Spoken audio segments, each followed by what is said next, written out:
Kalau hukum kerja di bank konvensional ini sudah sering ditanya. Kira-kira menurut antum ini, menurut anda yang hadir sini atau teman-teman yang masih kerja di bank konvensional, anda maunya saya jawab apa? Kira-kira saya jawab boleh, itu berarti saya mempertaruhkan leher saya ini di hari kiamat di mahkamah Allah, masuk neraka nanti. Nggak boleh riba, haram, gitu kan? Jadi kadang-kadang subhanallah, ini mudah-mudahan penanya niatnya untuk mengetahui hukum ya. Tapi ada kadang-kadang teman-teman karena sudah tahu dirinya salah, sengaja bertanya, dibolak-balikan pertanyaan supaya ada jawaban iya. Nggak mungkin Ustadz menjawab iya itu. Haram-haram, halal-halal, karena kami tahu itu pertanggungjawabannya berat hari kiamat gitu kan. Jadi teman-teman yang masih kerja di bank konvensional, anda sudah tahu ada fatwa MUI tentang masalah haramnya bunga bank, haramnya kerja di bank konvensional. Begitu pula dengan umumnya pendapat ulama dunia, tidak ada satupun yang mengatakan boleh sebenarnya. Lalu bagaimana Ustaz kalau saya sudah terlanjur? Ya taubat, tinggalkan, gitu kan? Itu solusinya. Saya nggak tahu memberikan makan keluarga saya, subhanallah. Bagaimana bisa? Kita berapa 9 bulan di rahim ibu nggak pernah pikir makan dari mana. Waktu masih anak-anak nggak pernah tahu, nggak pernah mau tahu orang tua kita dapat dari mana uang untuk berikan kita permen, makanan, baju. Sekarang sudah sarjana ketakutan mau makan dari mana?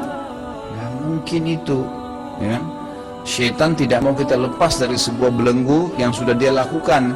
Orang yang berbuat kemaksiatan, terbiasa zina, terbiasa riba, terbiasa mencuri, terbiasa bohong, terbiasa dengan sebuah kegiatan, maka syaitan akan buat jaring-jaringnya supaya tidak lepas dari situ. Ranjau-ranjaunya banyak, beratlah, pertimbanganlah, beginilah, beragam macam kan. Bagaimana ulama mengatakan syaitan itu masuk ke dalam diri manusia, bisa dia menggoda orang untuk melakukan sebuah perbuatan buruk, atau bisa dia membuat orang lain bimbang dalam mengerjakan perbuatan kebaikan. Di antara perbuatan kebaikan itu, kalau seseorang mau meninggalkan yang haram, mau taubat jalan Allah subhanahu wa ta'ala, diterima enggak ya taubat saya? Saya mau beli makan dari mana ya anak istri saya? Saya kalau berzina kemudian saya taubat sampai mau nikahi saya ya? Dan beragam macam was-was yang akhirnya tetap membuat orang tersebut dalam belenggu dosanya. Keliru. Dalam Islam kata Nabi SAW, at-taubat tajubbu ma qablaha, taubat menutup segala kesalahan yang telah berlalu. Tidak ada masalah dalam Islam, taubat saja. Umar bin Khattab pernah kita bahas, pemabuk keras sebelum masuk Islam. Taubat menjadi seorang khalifah Rashid, yang terkenal khalifah Rashid, dan kemudian khalifah yang kedua dijamin masuk surga, dan banyak sekali fadilah, karena Islam tidak melihat masa lalunya seseorang. Yang dilihat adalah sekarang dan ke depan, kan seperti itu. Jadi saya mengajak anda dan seluruh muslimin, dan saya doakan dari hati saya, mudah-mudahan Allah berikan kemudahan anda untuk meninggalkan, karena ini berbahaya sekali. Dirham, 1 dirham riba, kata Nabi SAW, lebih berat dosanya di sisi Allah daripada 36 kali berzina. Berat itu, bukan hal yang ringan. Makanya syaitan membelenggu kita di situ. Keluar saudaraku.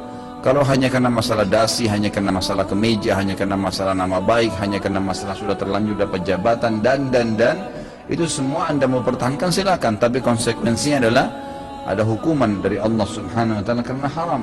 Allah memberikan saudaraku semut di lubangnya makanan, lalu Allah tidak memberikan anda makanan? Tidak mungkin. Allah subhanahu wa ta'ala memberikan seluruh jutaan makhluk tiap hari makan. Ikan makan, semut makan, semua makan. Saya sudah sering berikan contoh masalah itu kan.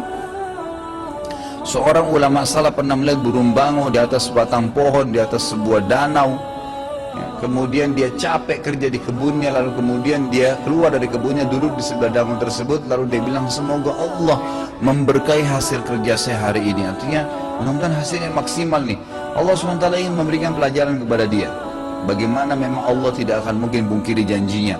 Lewatlah sebuah batang pohon lagi ngapung di atas sungai tersebut, di atasnya ada burung bango, matanya buta, kakinya patah, dan ada di atas batang pohon tersebut. Kira-kira kata orang ini waktu dia lihat, saya ingin tahu bagaimana Allah berikan makan di bango ini. Matanya buta, kakinya patah, di atas batang pohon yang lagi jalan. Jelas-jelas secara akal manusia sulit, dia kalau turun dia nggak tahu, mungkin bisa tenggelam karena bango, walaupun ya bisa berenang atau di pinggir-pinggir danau dia tidak bisa sampai ke dalam, umumnya begitu.